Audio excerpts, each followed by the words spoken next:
Hi everyone, I'm Miss Spaulding. Today I'm going to read to you a book titled I Dissent. Ruth Bader Ginsburg Makes Her Mark. Let's begin. You could say that Ruth Bader Ginsburg's life has been one disagreement after another. Disagreement with creaky old ideas, with unfairness, with inequality. Ruth has disagreed, disapproved, and deferred. She has objected, she has resisted. She has dissented. Disagreeable? No. Determined? Yes. This is how Ruth Bader Ginsburg changed her life and ours.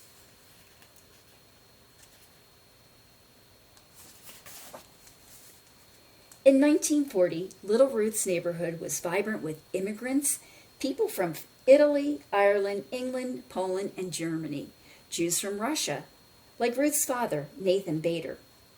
People from different cultures with different holidays, foods, and traditions.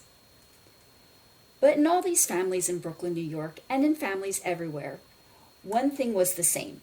Boys were expected to grow up, go out into the world, and do big things. Girls were expected to find husbands. Ruth's mother disagreed.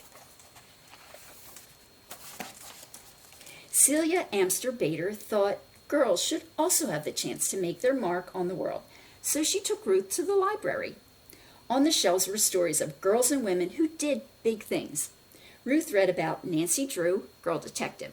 She discovered Amelia Earhart, daring aviator. She learned of Athena, goddess of Greek myths. Here were independent girls and women taking charge. Ruth read her way into this world. Around her, the sweet scent of books blended with the savory aromas from the Chinese restaurant downstairs. Delicious. Girls could do anything. Sometimes Ruth and her parents took car trips out of the crowded city. As they drove past a hotel in Pennsylvania, Ruth saw a sign, "No dogs or Jews allowed." This was how it was in those days. Hotels, restaurants, even entire neighborhoods, announcing, "No Jews, no colored, no Mexicans, whites only." Ruth and her family were Jewish. This was prejudice, pure and simple. Now it was Ruth's turn to disagree. She disagreed by never forgetting how it felt to read such words. She never forgot the sting of prejudice. In elementary school, Ruth was excellent in some classes and less excellent in others. Her favorites were English, history, and gym. But then there was handwriting. Ruth was left-handed. Back then, teachers told left-handers to try to write with their right hands. Ruth's right-handed penmanship was so bad. She earned a D on a penmanship test. Ruth cried. Then she protested. Ruth protested by writing with her left hand from that day forward, and it turned out she had quite nice handwriting. By the time Ruth was in high school, friends and teachers knew her as an outstanding student, baton twirler, cello player, and newspaper editor. As graduation approached, Ruth was chosen to make a speech at the ceremony. But she had been keeping a big secret. Her mother was terribly sick. The day before graduation, Celia Bader died. There was no agreeing with this. There was no disagreeing. It simply was. Ruth did not go to her graduation. She did not give her big speech. Still, Ruth knew what her mother wanted. 3 months later, she left home to attend college. Not many girls went to college in the 1950s. Ruth made friends, but she also met girls who excluded Jews from their clubs. She met boys who thought that girls should be looking for husbands. And then she met Martin Ginsburg. Marty was tall and funny. Ruth was short and serious. Ruth thought he was so great. He could make her laugh. They fell in love and hatched a plan. After college, they would go to law school, both of them. Lawyers, Ruth had learned, could fight unfairness and prejudice in courts. People thought it was a fine idea for Marty to attend law school. They didn't think Ruth should go. A lady lawyer? People disapproved. Ruth disapproved right back. Marty agreed. They got married, they went to law school, and they had a baby, Jane.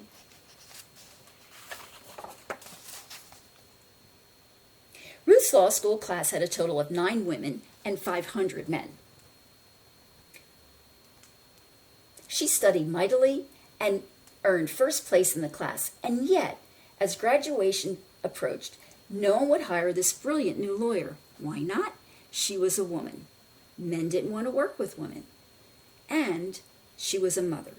Men thought mothers who were working would not pay attention to work. And she was Jewish. People were still prejudiced. 3 strikes against her, but Ruth was not out. She resisted and persisted. Finally, a judge hired her, and she worked like mad for him. After that, one little law school hired her, and then another. Ruth became one of the few female law professors in the whole country, and she did it with a baby at home, James. Sometimes Ruth and Marty's children received confused looks when they said that their mother argued cases in the Supreme Court and their father made the family's dinners. People found this strange. Ruth, Marty, James, and James did not concur. They kept on being the type of family they wanted to be, and dinners at the Ginsburg home were delicious. Marty was a successful lawyer, but also a marvelous chef who had mastered the art of French cooking.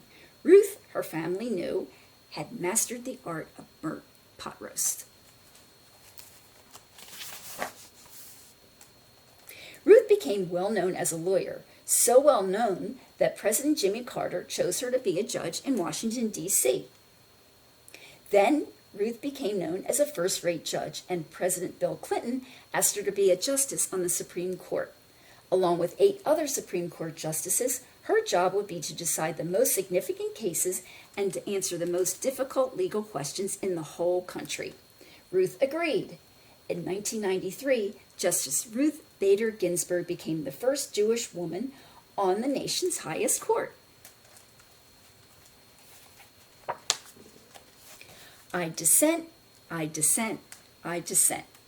Justice Ginsburg said, I dissent when the court wouldn't help women or African Americans or immigrants who had been treated unfairly at work. She said, I dissent when the court rejected a law meant to protect the rights of all citizens to vote, no matter their skin color. She said, I dissent when the court said no to schools that offered African Americans a better chance to go to college. Justice Ginsburg can be very convincing. In one dissent, she explained why the court was wrong to rule against women workers who were fighting to get paid the same as men. Congress and the president agreed with her and passed a law to undo the court's ruling.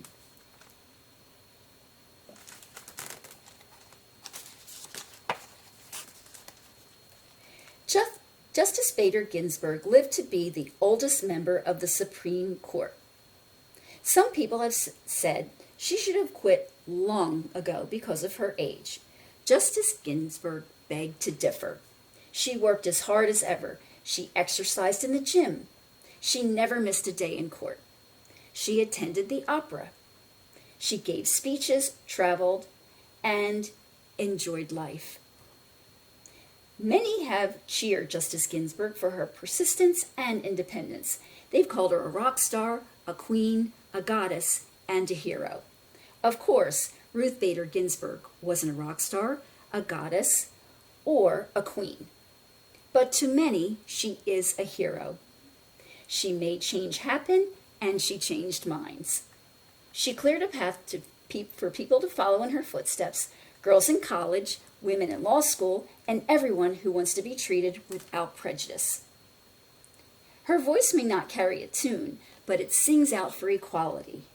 Step by step, she has made a difference, one disagreement after another. I hope you enjoyed this book. I really liked it because of its ideas and the way it tells us to stand up for others everywhere and make sure all of us are treated equally. Thank you so much for listening, and keep on reading. It can't be, because I stopped it. Oh, it's Yeah, you recording started now. it.